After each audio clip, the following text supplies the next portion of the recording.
Hello, big dreamers. My name is Katie Rhines. I'm a registered dietitian. I help people who want to lose weight and manage their diseases, lose the weight, reverse their diseases, get off of their medications with plant-based nutrition and lifestyle. This is a very essential video for the world to see. We are talking about medicine. Fruit is medicine. I know, I've been there as well. I used to think that a half of a banana was plenty for the whole day. I don't want to gain weight. I don't want all that sugar up in my bloodstream. I don't want that. Nobody wants that. Nobody wants diabetes. Nobody wants to gain weight. And we all want to have these healthy, energetic bodies, and that's why you're here. And thank you so much for watching. I am here to tell you the truth about fruit and really get that fear in our heads that it has too much sugar or whatever it is out the freaking window. This is going to save your life, okay? My name is Katie Rhines. Today we are talking about where our fruit fear came from, why that is a thing. Number two, how to healthily get in an abundance of fruit in our diet, on all of the research backing this up. I'm gonna put links down below, so let's go ahead and get started.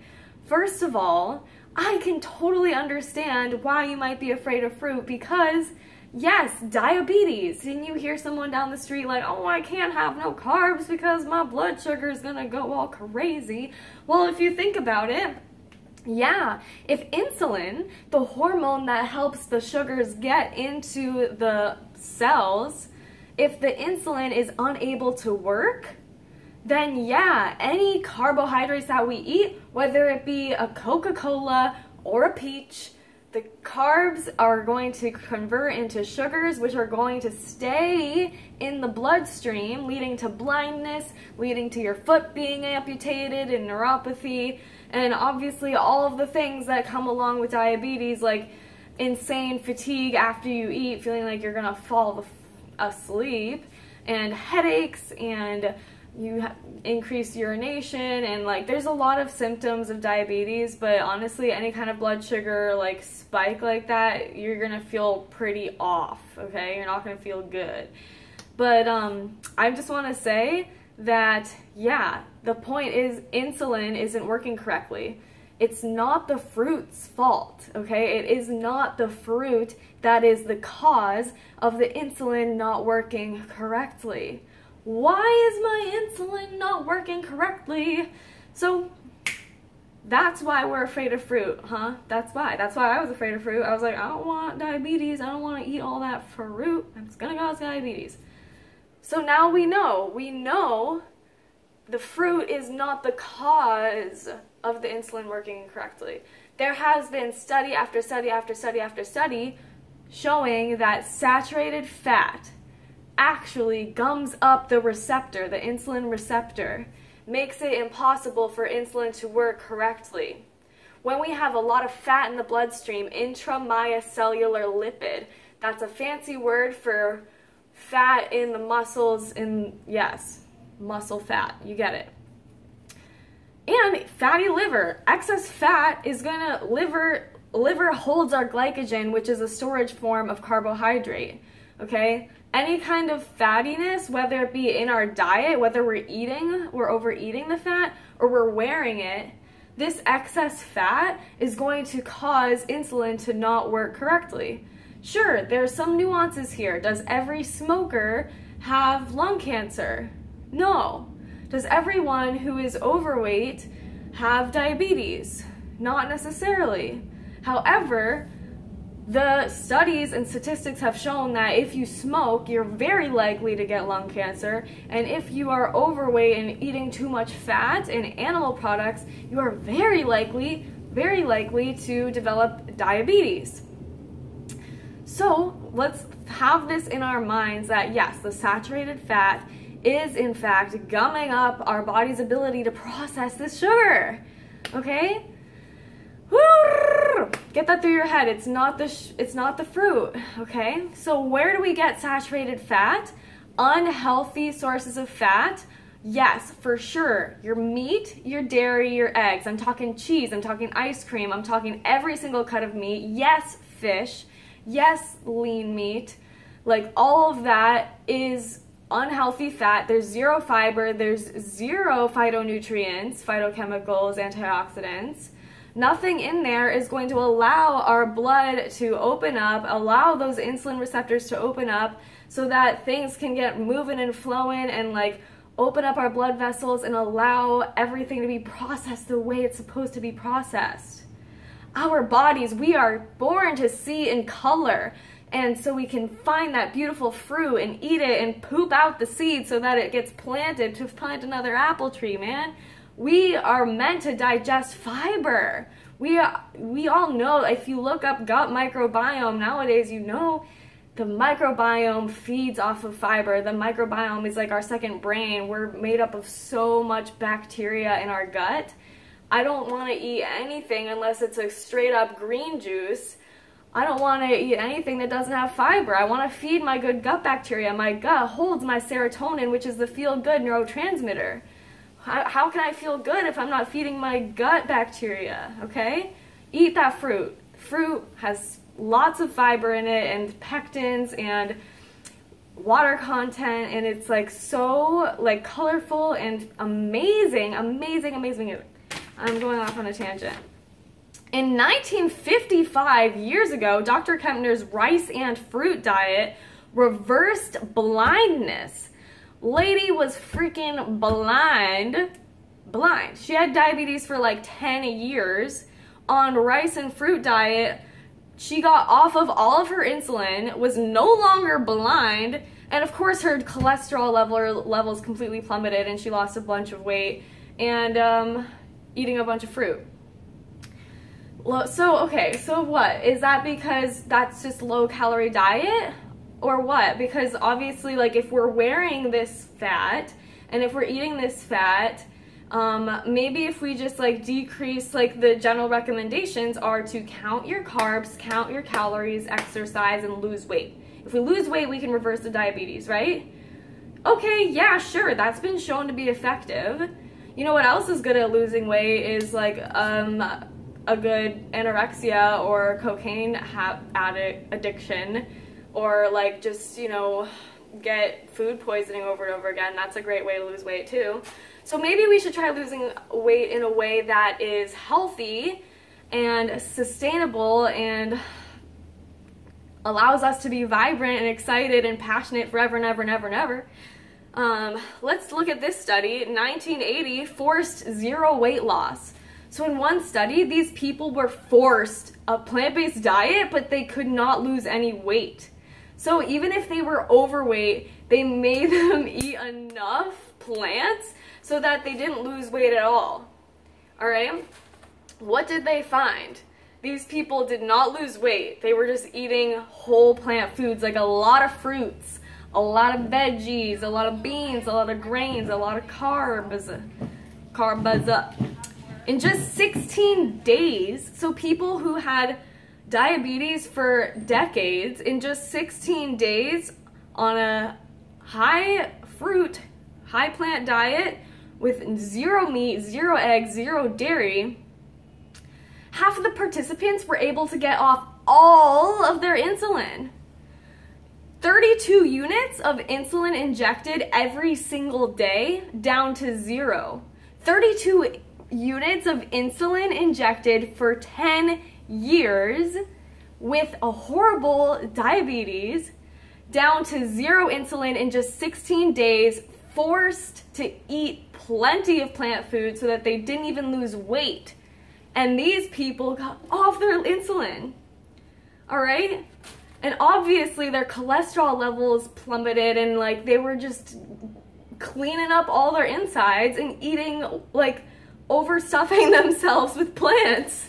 That's unreal. Like, yeah, this is the most effective, innovative seeming medicine that you need to know about right now. Like, share this research and video with everybody you know. It's like, okay, Katie, cool, so we get it, you know, take out the meat, take out the dairy, stop eating the high-fat foods, stop eating the chemicals in our diet, all this crap. You know that meat is pumped with chemicals. How else could it possibly stay on the grocery shelf for more than 2 days? Yeah, it's pumped with crap anyways, so don't eat the meat, too much saturated fat. How much fruit is too much though? I love fruit. I love fruit. Top secret, yeah, I'm a registered dietitian. I have a master's in human nutrition. I sat down and ate 5 ripe, fresh, organic farmers market summer peaches last night. I was just like, these peaches are just so good, and my body's able to process these sugars because I'm not shoving fat up in my insulin receptors, man. That's what's up. That's what's up. One study had people eat 20 servings of fruit daily. 20 servings of fruit daily. Do I even do that? No, like 20 servings of fruit every single day. That's literally like 8 cans of soda, like not diet soda's worth of sugar. That's a lot of sugar. 20 servings of fruit.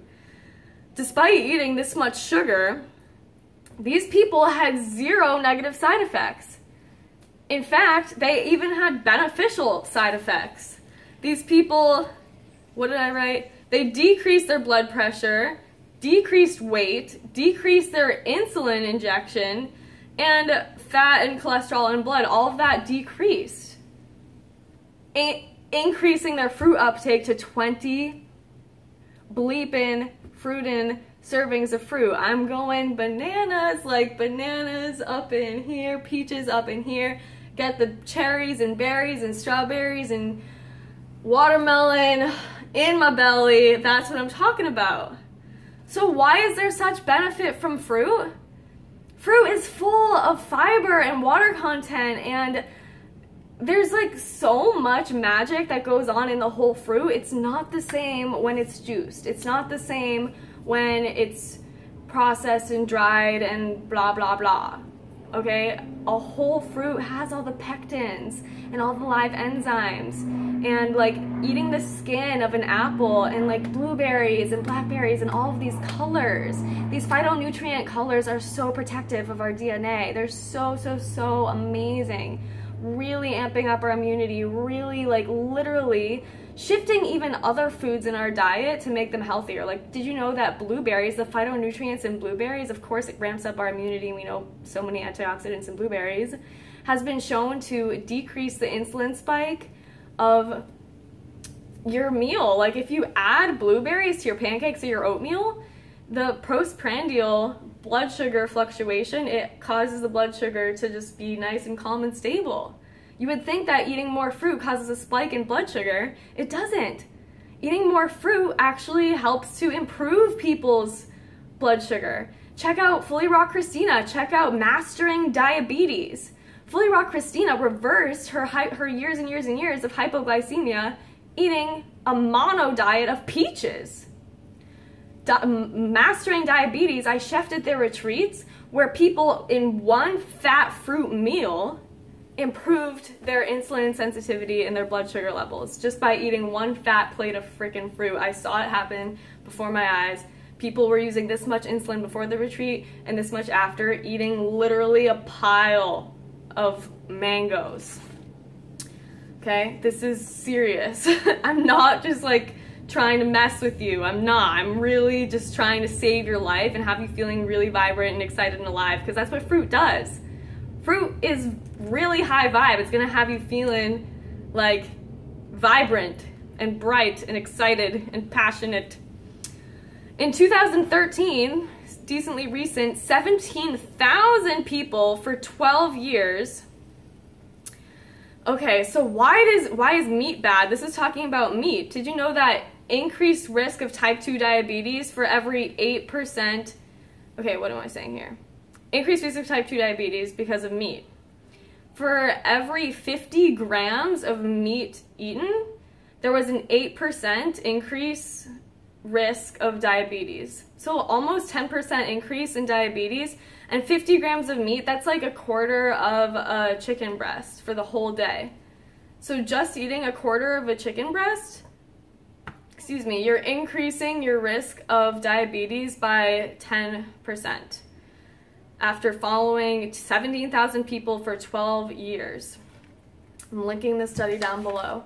Not to mention meat, yes, it's full of cholesterol. It has no fiber, no phytonutrients, no antioxidants. It has AGEs, advanced glycation end products. Okay, these are basically free radicals that are effing with our cells, making, yeah, it really ages us. AGEs, advanced glycation end products, those are like, basically they're carcinogens. They're what antioxidants are trying to get rid of. Why would we eat these in our diet? They're like, meat is full of advanced glycation end products. There's a lot of reasons why meat is not good. It also, like, insulin, like growth factor 1, it messaged with our tour. I'll leave all of this, I don't want to get too heady up in here, but look at the nutrition facts videos that I'm posting below. Look at the research that I'm posting below. Look up Mastering Diabetes, Mindful Diabetic Robbie and Cyrus, amazing. Eat more fruit and eat less animal products and processed fats, okay? I'm not saying to never eat any fat. That's not what I'm saying. Hemp seeds, ground flax seeds, soaked chia seeds, a little bit of walnuts, amazing. And did you know that even bananas have fat in them? Even blueberries have a little fat in them. Heck, avocado is a fruit, and that's like 80% of the calories from fat. I'm not saying, though, to go ham on the avocados. You're probably not going to feel very good. You're probably going to feel really lethargic just because our bodies are designed to run off of sugar. We're designed to run off of juicy fruit. If you're out there being active, you're going to like crave some kind of juicy fruit. You know what I mean? Like, it's like, but yeah, minerals in avocado, I highly recommend. Like, man, massage it into a kale salad. Really, really, really incredible. We have been eating raw plant foods for millions and millions of years. We are monkeys. We are meant to eat bananas. Does raw meat sound good to you? Do you want to bite into a bunny's neck? No, you don't. And if you do, I highly suggest you get some therapy. I love you so much, and I really hope that you can sit down and enjoy fresh, ripe peaches in abundance, just like I did not too long ago. Have so much fun. Hit me up at vitamin.katie on Instagram. Leave your questions and comments below. Eat more fruit. You won't regret it. Eat less animals and save the world. Bye.